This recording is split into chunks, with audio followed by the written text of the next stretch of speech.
Imagine a world consumed by chaos, a world so corrupt, so broken, that it seemed beyond saving.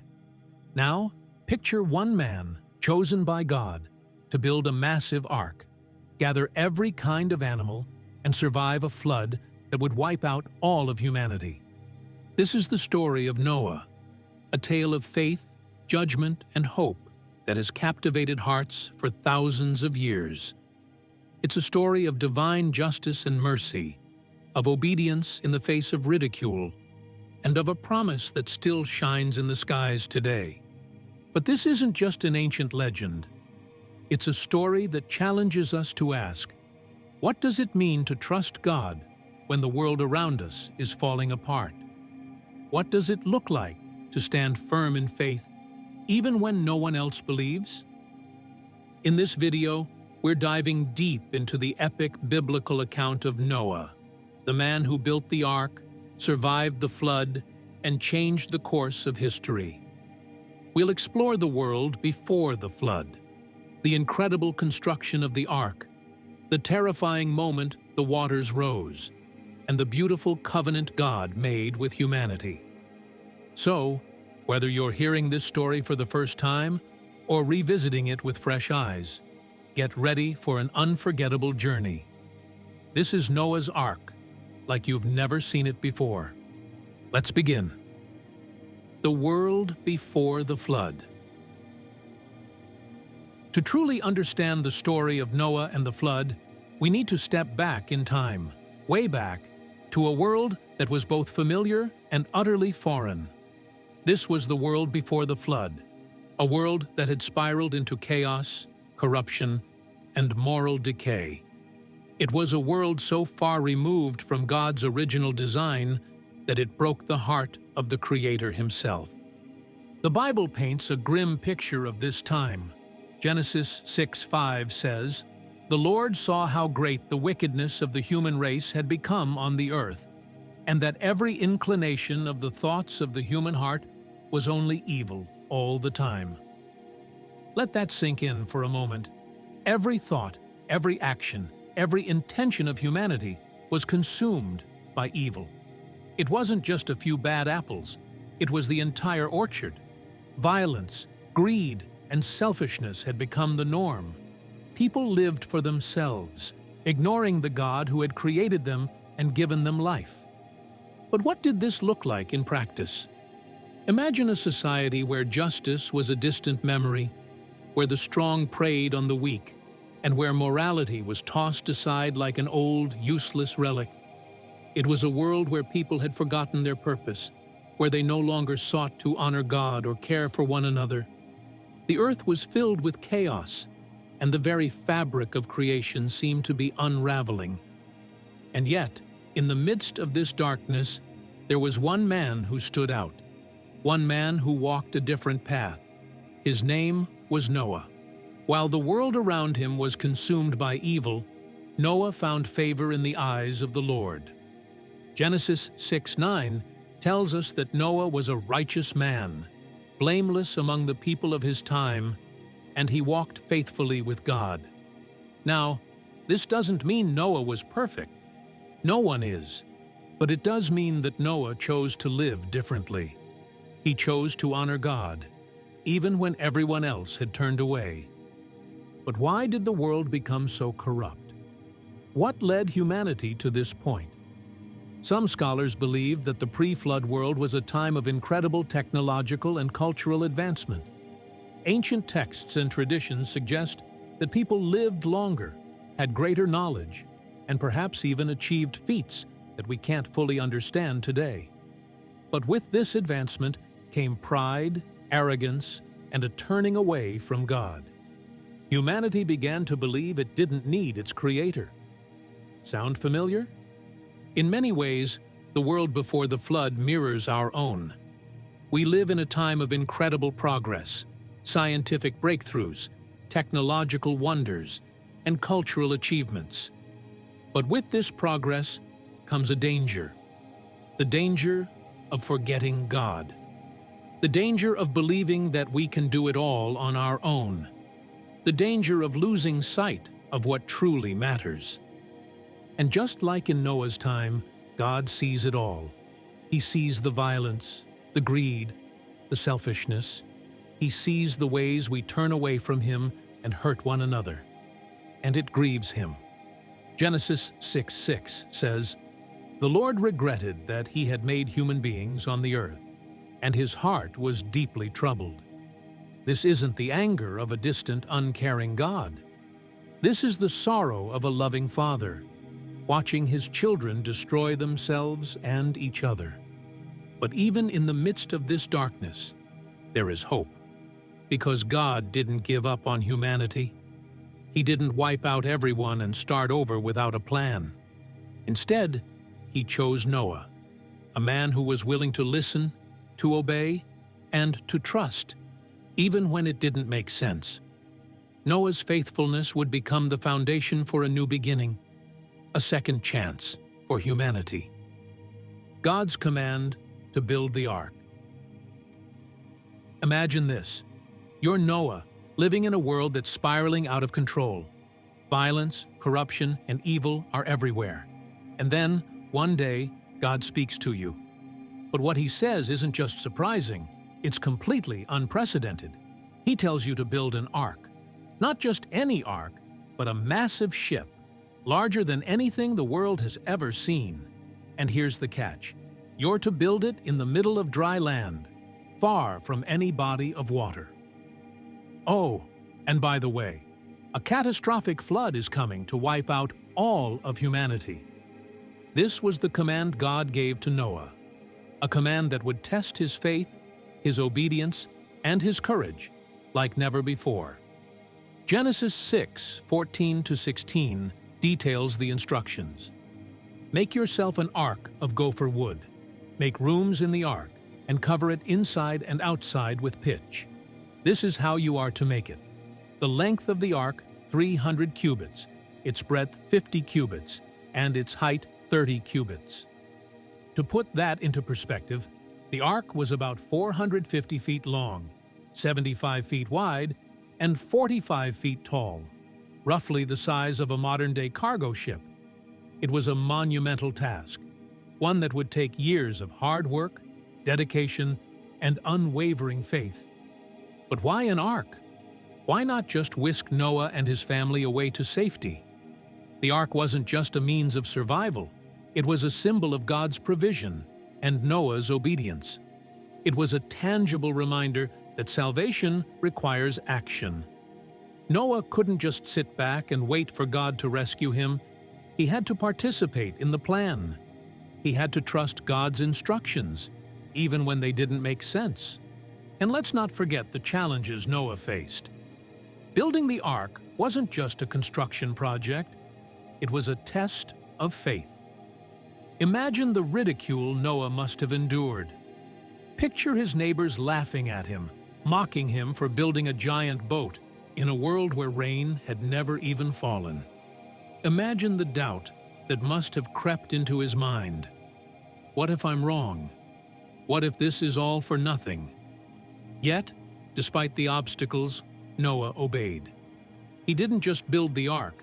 He built it exactly as God commanded, down to the last detail. This raises an important question for us. What would we do in Noah's shoes? Would we have the courage to obey God, even when His commands seem impossible? Even when the world thinks we're crazy? Noah's story challenges us to examine our own faith. It reminds us that true obedience often requires stepping out of our comfort zones and trusting God's plan, even when we can't see the full picture. But the ark wasn't just about Noah's obedience, it was also about God's mercy. In a world consumed by evil, God provided a way out. He didn't have to save anyone, but He chose to. He chose Noah, not because Noah was perfect, but because he was willing to listen and obey. The ark became a vessel of hope, a symbol of God's promise to preserve life and start anew, gathering the animals and preparing for the flood. Picture this. The ark is built. It's massive, towering over the landscape, a testament to Noah's faith and obedience. But now comes the next step, one that's just as miraculous and daunting. God tells Noah to gather the animals. Not just a few animals, but pairs of every kind of creature on earth. Birds, mammals, reptiles, every species, every size, every shape. And they're all coming to him. Think about the logistics of this for a moment. How do you gather thousands of animals from every corner of the earth and bring them to one place? How do you ensure that lions don't attack lambs, or that elephants don't trample the smaller creatures? And how do you care for them all once they're on the ark? It's a task that seems impossible by human standards. But this is where we see God's hand at work. Genesis 6:20 tells us, "Two of every kind of bird, of every kind of animal, and of every kind of creature that moves along the ground will come to you to be kept alive." Did you catch that? The animals didn't just wander in by chance. They came to Noah. It was a divine orchestration, a miracle that ensured the preservation of life. Imagine the scene. Lions walking peacefully beside deer, eagles soaring alongside doves, and elephants lumbering next to mice. It was a glimpse of God's original design for creation, a world where all creatures live in harmony. But let's not forget the human element in all of this. Noah and his family had to prepare for this moment. They had to stockpile food, build enclosures, and create a system to care for the animals. It was a monumental task, one that required planning, patience, and perseverance. And through it all, Noah's faith never wavered. He trusted that God would provide, even when the challenges seemed insurmountable. This raises an important question for us. What does it look like to trust God in the face of overwhelming tasks? Noah didn't have all the answers. He didn't know how everything would work out. But he took the first step, and then the next, trusting that God would guide him. His story challenges us to do the same, to step out in faith, even when the path ahead seems unclear. As the animals arrived, the reality of what was about to happen must have sunk in. The ark wasn't just a construction project anymore. It was a lifeline. It was a refuge from the coming storm, a place of safety in the midst of chaos. And for Noah and his family, it was a tangible reminder of God's promise to preserve life. But the preparations didn't stop with the animals. Noah also had to gather supplies, secure the ark, and ensure that everything was ready for the flood. It was a time of intense focus and urgency, a final push before the waters came. And through it all, Noah remained faithful. He didn't cut corners or take shortcuts. He followed God's instructions to the letter, trusting that every detail mattered. The great flood. The moment had come. After decades of preparation, after years of ridicule and doubt, after countless hours of labor and faith, the day finally arrived. The skies darkened, the winds began to howl, and the earth itself seemed to tremble. This was no ordinary storm. This was the Great Flood, a cataclysmic event that would change the course of history forever. Genesis 7:11-12 describes it like this. In the 600th year of Noah's life, on the 17th day of the second month, on that day all the springs of the great deep burst forth, and the floodgates of the heavens were opened, and rain fell on the earth 40 days and 40 nights. Imagine the sheer power of that moment. The earth's crust splitting open, water surging from below, and torrents of rain pouring from above. It wasn't just a flood. It was a complete unraveling of the natural order, a divine reset for a world that had turned away from its creator. For Noah and his family, the flood was both a judgment and a salvation. Inside the ark, they were safe. sheltered from the chaos outside. But imagine what it must have been like for those left behind. The cries of desperation, the panic as the waters rose, the realization that it was too late to turn back. It's a sobering reminder of the consequences of ignoring God's warnings. But let's not forget the deeper meaning behind the flood. This wasn't just an act of destruction, it was an act of redemption. God wasn't wiping out humanity out of anger. He was making a way for a new beginning. The flood was a cleansing, a removal of the corruption that had infected the earth. And in the midst of the judgment, there was mercy. Noah and his family were spared, not because they were perfect, but because they had chosen to walk with God. As the waters rose, the ark became a symbol of hope. It was a refuge, a place of safety in the midst of chaos, and it was a testament to Noah's faith.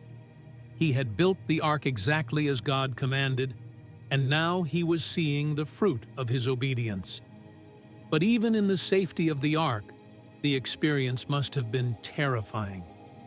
The sound of the storm, the creaking of the wood, the constant motion of the waves, it was a test of faith like no other. And then, after 40 days and nights, the rain stopped. But the floodwaters didn't recede immediately.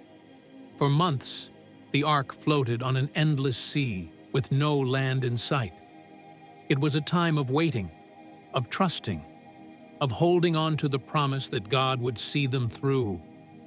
Noah and his family had to rely on God's timing, even when it felt like the storm would never end. This raises an important question for us. How do we respond when we're in the middle of the storm? When the waters are rising and the winds are howling and it feels like the world is falling apart? Noah's story reminds us that even in the darkest moments, God is still in control. He sees us, He hears us, and He has a plan. Life on the ark. Imagine being confined to a massive wooden vessel, surrounded by endless waters, with no land in sight. For Noah and his family, this was their reality for over a year. The ark wasn't just a refuge from the flood, it was their entire world. And life on the ark was anything but easy. Think about it. 8 people caring for thousands of animals, feeding them, cleaning their enclosures, ensuring they had enough water, and managing their health. It was a monumental task, one that required constant attention and hard work. And let's not forget the noise, the sounds of animals calling out, the creaking of the wooden structure, and the relentless pounding of the waves. It was a chaotic, exhausting, and often overwhelming environment. But amidst the chaos, there was also a rhythm, a daily routine that kept Noah and his family going. Mornings began with feeding the animals, followed by cleaning and maintenance. There were moments of rest, too, times when they could gather together, share a meal, and reflect on God's provision. And through it all, they had to trust that God was with them, even when the days felt endless and the future uncertain. The ark was more than just a shelter. It was a test of faith.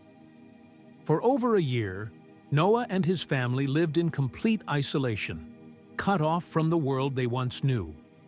They had no way of knowing how long the floodwaters would last, or what the world would look like when they finally stepped off the ark. All they had was God's promise, and their faith that He would see them through. This raises an important question for us. How do we respond when we're in a season of waiting? When the days feel long, and the future is unclear, and it seems like the storm will never end? Noah's story reminds us that even in the midst of uncertainty, God is still at work. He hasn't forgotten us, and His promises are still true. The flood subsides, and God's covenant. After more than a year on the ark, after months of uncertainty and waiting, the moment finally arrived. The floodwaters began to recede. The rain had stopped, the springs of the deep had closed, and the earth was slowly drying out. But for Noah and his family, the waiting wasn't over yet. They were still confined to the ark, still surrounded by endless waters, still unsure of what lay ahead. Genesis 8:6-12 tells us that Noah sent out a raven and then a dove to test the conditions outside. The first time the dove returned, it found no place to rest. The second time, it brought back an olive leaf, a sign that the waters were receding and life was beginning to return. And the third time, the dove didn't return at all. It was a moment of hope, a sign that the earth was finally ready to be inhabited again. Imagine the anticipation Noah must have felt as he waited for God's signal to leave the ark. After more than a year of isolation, of caring for the animals, of trusting in God's promises, the time had come to step out into a new world. And when God finally gave the command, Noah didn't hesitate. He opened the door of the ark, and for the first time in over a year, he and his family stepped onto dry ground. But this wasn't just a moment of relief. It was a moment of profound significance.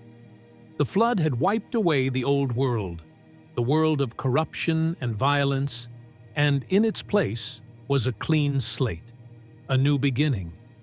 And Noah's first act was one of gratitude. He built an altar and offered sacrifices to God, thanking Him for His provision and mercy. It's here that we see one of the most beautiful moments in the story. God responds to Noah's sacrifice with a promise, a covenant that would change the course of history. Genesis 9:11-13 says, "I establish my covenant with you.